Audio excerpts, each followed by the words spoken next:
Соңку парламенттик шайлоого салыштырганда добуш берүүчүлөрдүн саны 40 000 адамга көбөйдү. Боршайком абалды калктын саны жана биометрикалык маалыматтарын тапшыргандар көбөйгөндүгү менен түшүндүрдү. Ага байланыштуу паспорттоштуруу бөлүмү шайлоого чейинки эс алуу күндөрүнө карабай калкты тейлейт. 3 күн демалышта 4 күн демалышта иштейбиз.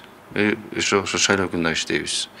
Графиктер түзүлгөн, графиктер берилген деп. Кыргызстандыктар өлкө башчысын тандоо менен бирге референдумга добуш беришет. Мында шайлоочулардын 30% катышканда гана референдум өттү деп эсептелет. Ал эми президенттикке талапкерлердин бири дагы 50%-дан ашык добуш ала албаса, анда экинчи тур өткөрүлөт. Экинчи тур эң көп добуш алган эки талапкердин ортосунда болуп, кийинки 20 күндө жарыяланат. Башкача айтканда, референдум жана шайлоонун өтүшү калктын активдүү катышуусунан көз каранды. Референдум тууралуу маалыматыңыз барбы? Референдум маалымат бар менде. Обязательно референдум бирге президенттик шайлоо болот.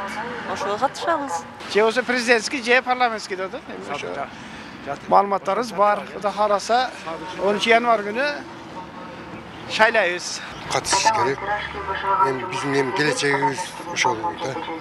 Сөзсүз катышышыбыз керек. Биз өзүбүз шайлоого барабыз деп отурабыз. Немебизди тактап кеткен. Барабыз биз шайлоого. Бизмебиз тактап кеткен. Мүмкүнчүлүгү чектелген жарандар үчүн да шарттар түзүлдү. Кыргызстанда шайлоо участкаларынын 84% пандустар менен камсыздалган. Буга чейинки президенттик шайлоодо 29%, парламенттик шайлоодо 75%, бүгүнкү күндө 84% шайлоо участкалары пандустар менен камсыздалды. Ошондой эле көзү азиздер үчүн 4948 брайл шрифти менен бюллетендер даярдалган. Участки фактически готовы.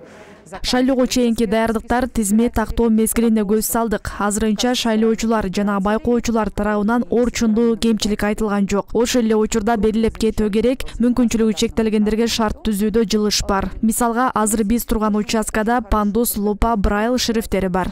Для голосования лиц с ограниченными возможностями здоровья. Чет өлкөлөрдө жалпы 49 000ден ашык шайлоочулар бар. Алар үчүн 48 участка ачылган. Бул жолу алгачкы ирет Россиянын Сахалин шаарында шайлоо участкасы ачылды. Ал эми коопсуздукту УКМК толугу менен көзөмөлүнө алды. Шайлоого байланыштуу өлкөгө кирип чыккандар тыкыр текшерилип жатат. Атайын кызматтын алдында шайлоого көз салган ыкчам штаб иштеп, жерлерде жыйындарды өткөрүүдө. Милиция кызматы да күчөтүлгөн тартипте иштейт. Шайлоо учурунда коомдук тартипти көзөмөлдөөгө 11 000ден ашык милиция кызматкери тартылды. Мындан сырткары күч түзүмдөрүнө көмөктөшүү үчүн 9 000ден ашык элдик кошуун түзүлдү.